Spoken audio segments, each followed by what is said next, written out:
It looks like the road to the Big 12 championship just might now go through Stillwater. With Carlos Mendez, I'm Travis Brown. We're here at Boone Pickens Stadium, where TCU fell to Oklahoma State, getting their first loss of the season, and it just looked like in a lot of these plays, their luck just ran out. Yeah, some things started happening that hadn't happened to them this year. Guys were holding on to interceptions. Trevon Boykin's thrown bad passes before, but he's gotten away with them. And the defense, has given up big plays before, big gains, but this time the other team kept exploiting them. And this time they built up a big enough lead that, nobody's going to come back from 19 points, 28 points down.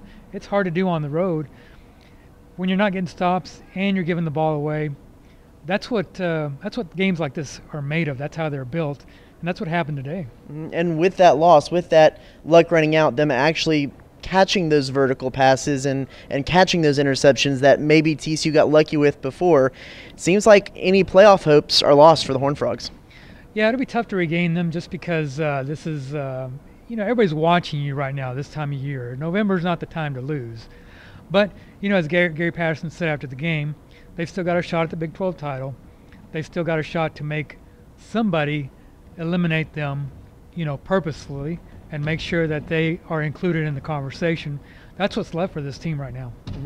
But it doesn't also come, not only do they have a loss, it comes with a price, and that is Josh Doxson. He's lost, we don't know how long, but he missed the second half of the game with an apparent injury to his left forearm or wrist.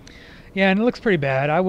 Truthfully, I don't expect to see Josh Doxson again for a couple of games, maybe 3, maybe the rest of the way, maybe not until the bowl game, because that looked like a severe injury.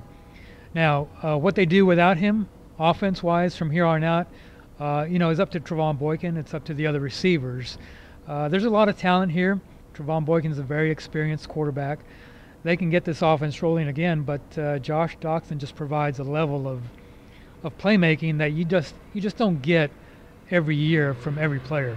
Well, and not to mention that, but just the level of comfort that he has with that one receiver, that connection that the two had. It was evident that even at the end of the game here, Trevon Boykin threw a pass that would have been an easy jumping catch for Josh Doxson, but it was over the head of Tony James. He tipped it, and it almost was picked off at the end of the game.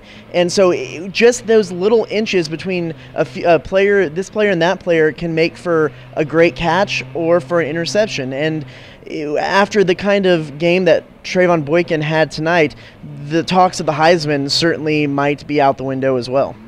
Yeah, now you might still reignite those because you still do have 2 big games coming up. You got a chance to play Oklahoma, you got a chance to play Baylor, and those games may be with a conference championship in sight as a possibility on the line. So, as Trevon Boykin himself said tonight, the season's not over. You got to remind yourself of that.